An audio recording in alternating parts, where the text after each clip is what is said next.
C'est quand même étonnant de constater le nombre d'entreprises dont les actionnaires n'ont même pas de convention entre eux. Oui, tout à fait, Pierre. C'est assez étonnant de se rendre compte que les entreprises sont négligentes sur cet aspect-là. Mais je pense que c'est assez méconnu ce à quoi elle sert une convention entre actionnaires. Puis pourtant, c'est les règles fondamentales qui régissent les rapports entre les actionnaires entre eux. Oui, parce que la loi prévoit un minimum, mais ce qui est utile au quotidien pour les actionnaires, ça doit être écrit dans une convention convenue entre tous. Exact. Puis surtout quand vient le temps, par exemple, d'un actionnaire de vouloir vendre ses actions ou si un des actionnaires est insolvable, c'est la convention d'actionnaires qui va régir les rapports entre eux. Oui, parce que sinon, il y a énormément de mécanismes qui peuvent rentrer en jeu pour évaluer les actions et là, on multiplie les différents.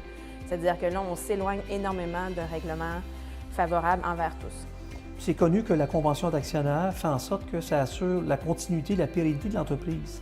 Oui, absolument. Par exemple, si un actionnaire veut se retirer de la société et n'avait pas de clause de non-concurrence qui le régissait en vertu d'une convention entre actionnaires, bien, il pourrait tout simplement se joindre à la société compétiteur dans un rayon assez court, c'est-à-dire le lendemain matin, ce qui est assez épeurant. Oui.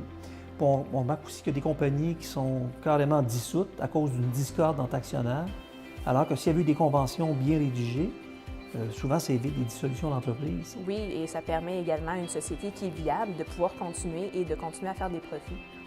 Tout à fait. Alors, une convention d'actionnaire, c'est pas cher payé pour avoir toute une protection en affaires. Bien dit, Pierre.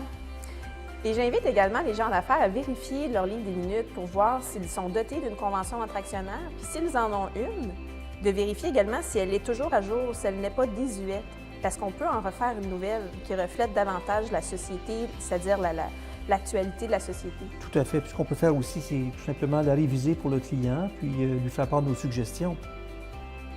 Alors, on vous invite à nous contacter à ce sujet.